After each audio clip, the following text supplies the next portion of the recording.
Welcome to Stage Explorations, where we interview the theater creatives and artists from the theater world, those who perform on stage that the audience sees, and those behind the theater stage that the audience almost never sees. I am a journalist and theater fan, Blvd Brown, and today's guest is... Hi, I'm Christopher Showerman.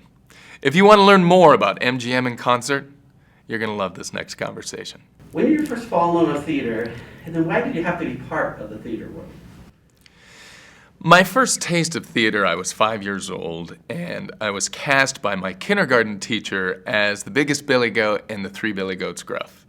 And I wasn't quite sure what I was doing in the moment, but people were laughing and clapping, and I thought, whatever this is, I want more of that. So that's how I got started in theater. My mom was a music teacher, and so we were always performing. Mostly she was a piano teacher, and so we would play piano and get our performance fixed that way. But then being introduced to acting was a whole nother level of, actually being being more the instrument itself as opposed to playing an instrument. When did you fall in love with acting and singing, and when did it go from an interest to an obsession?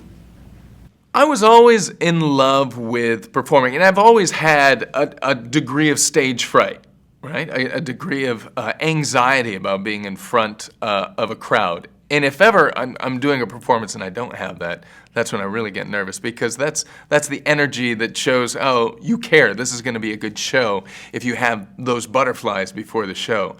And I love that feeling. I've actually grown to love that feeling. I love the feeling of connecting with an audience, and that, of course, you only get with live performance.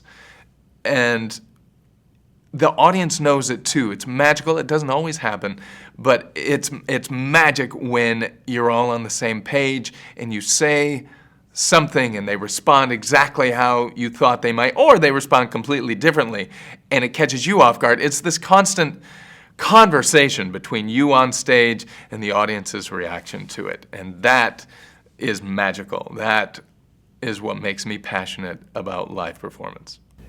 I think you just answered my next question. Theater is why it's such a unique format, right?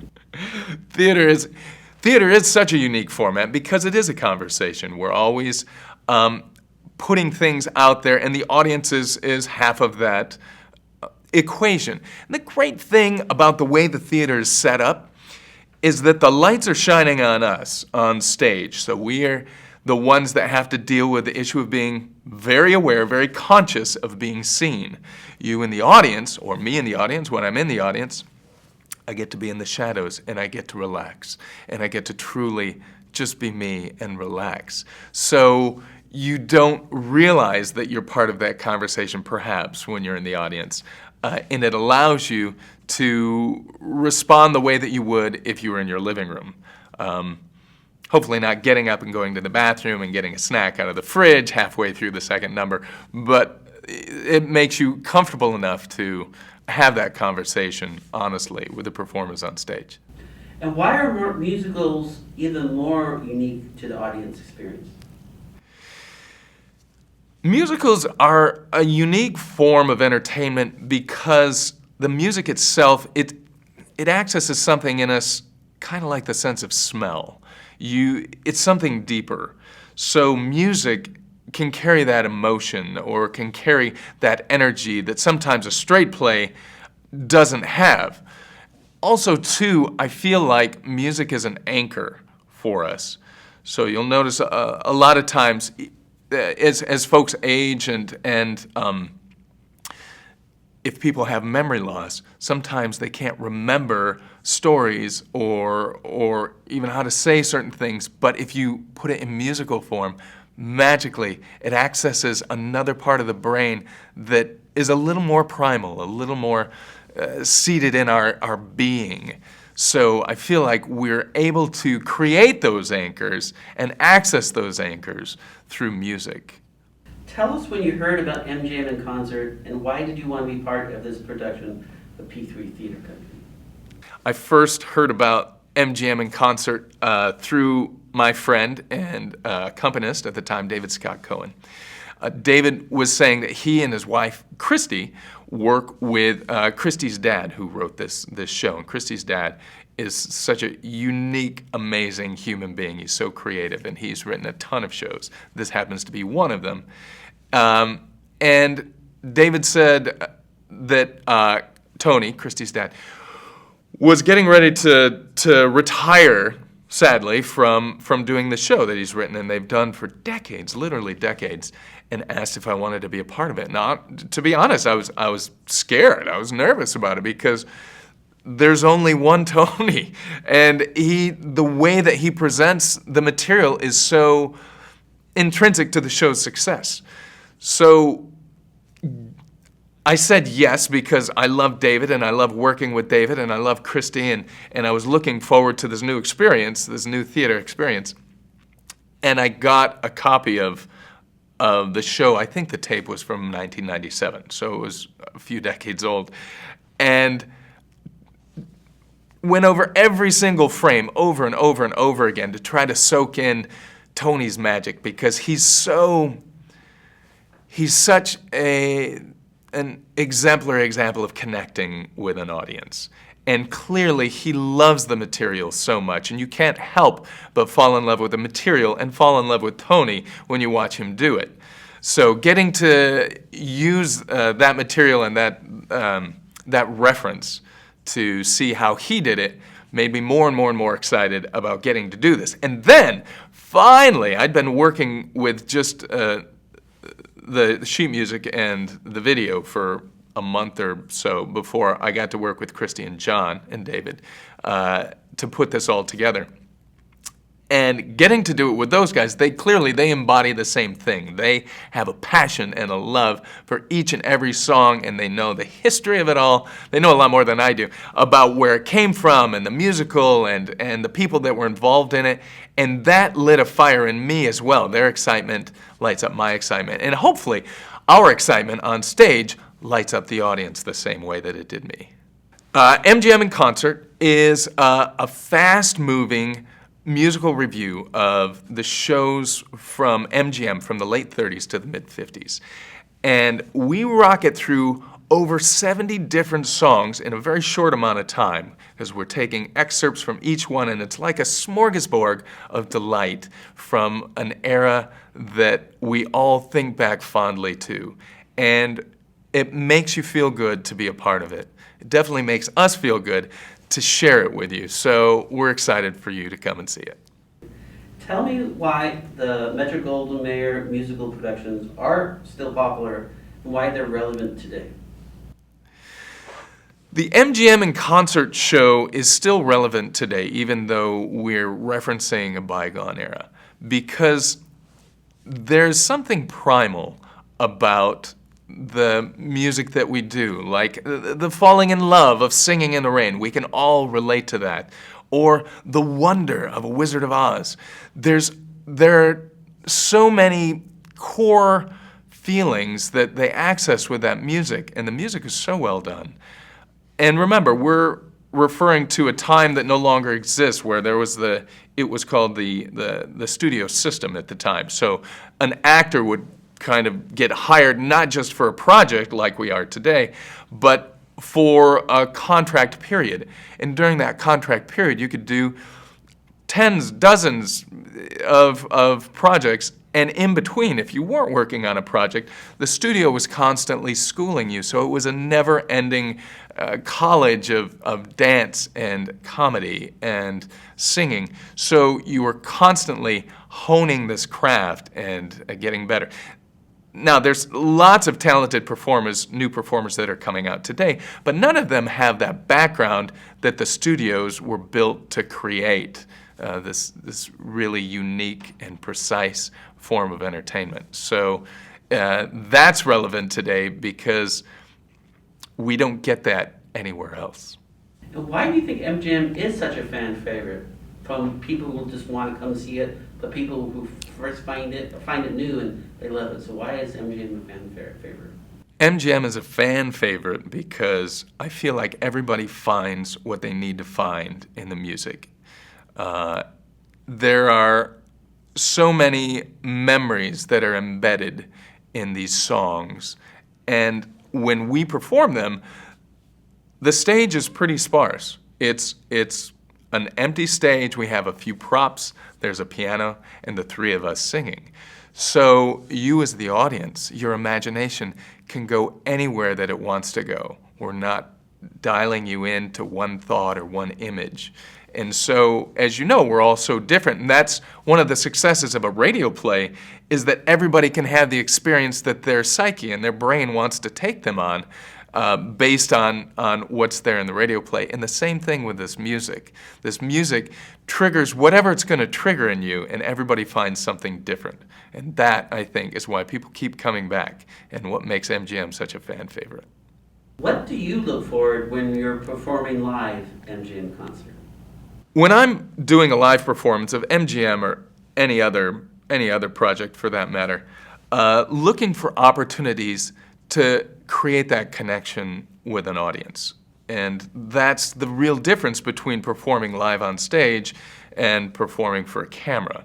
Whereas if you're on set performing for a camera, your audience are the gaffers and the grips and the cameramen who are standing around you, and they're paid to be dead silent. And if they make any noise, they get fired.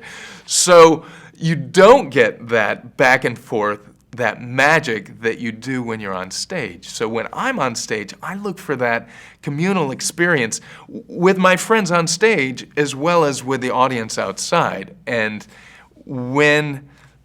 I think Christy mentioned this earlier, when we are having such a good time as a group on stage, it's infectious. If our laugh is a real laugh, or our smile or our banter back and forth is true and genuine, people feel that, and they feel like they're a part of it, because they are, because it's happening now, and it's only happening once, and once this performance is over, it's gone, and the next performance is something different. But that magical thing was something that we all participated in, us, the audience, everybody participated in that moment. And that's what I think makes live theater so special and so unique. Do you already have a favorite part or song from MGM concert? Now, I have a ton of favorite parts from MGM in concert. I love all of our group numbers because I love working with them, and Christy and John already know the show so well because they've been doing it forever. And so getting to do the choreography with them, every once in a while we put in some harmony together. So getting to do that with them is a favorite of mine, whether on any of our group numbers. I know Christy mentioned some of the stuff from Annie Get Your Gun, which is really fun because it's goofy, it's funny, and we can just let our freak flags fly on that stuff.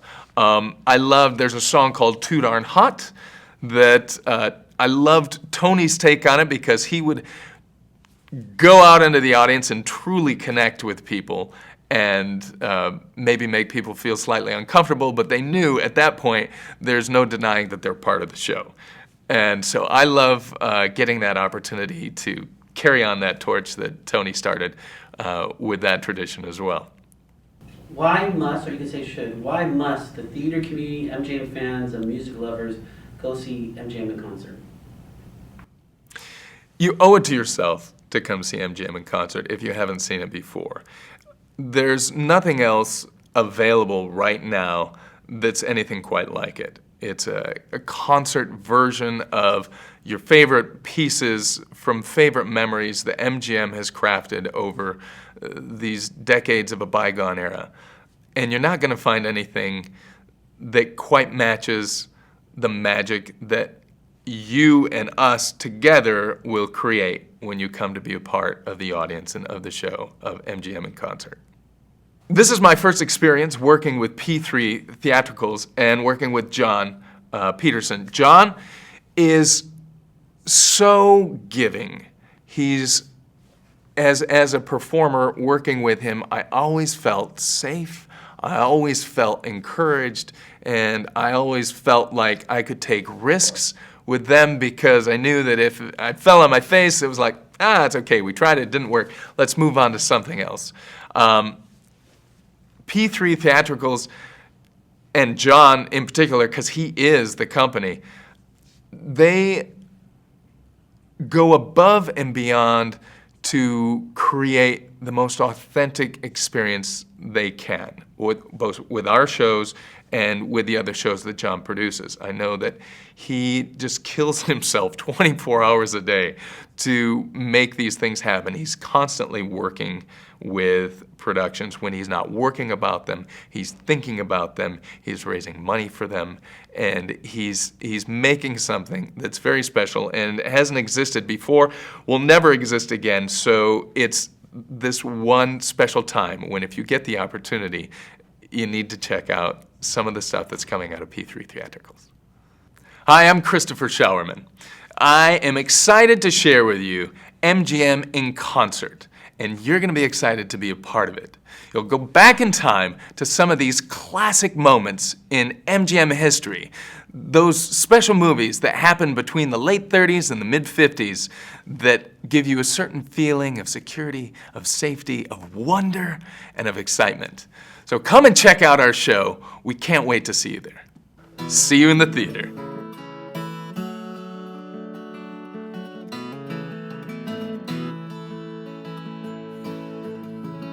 Thank you for listening or watching this podcast episode of Stage Explorations.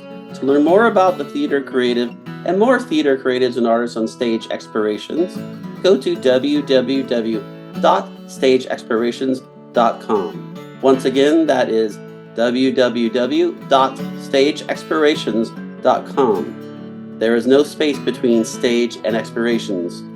You may find more videos, podcasts, and information about this theater creative and other theater creatives and artists on Stage Explorations YouTube channel. Looking forward to seeing you in the theater.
For more information on where to find MGM in concert or to book MGM in concert for a private event, make sure to visit our website at www.p3theater.biz.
For more information on where to find MGM in concert or to book MGM in concert for a private event, make sure to visit our website at www.p3theater.biz.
For more information on where to find MGM in concert or to book MGM in concert for a private event, make sure to visit our website at www.p3theater.biz.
For more information on where to find MGM in concert or to book MGM in concert for a private event, make sure to visit our website at www.p3theater.biz.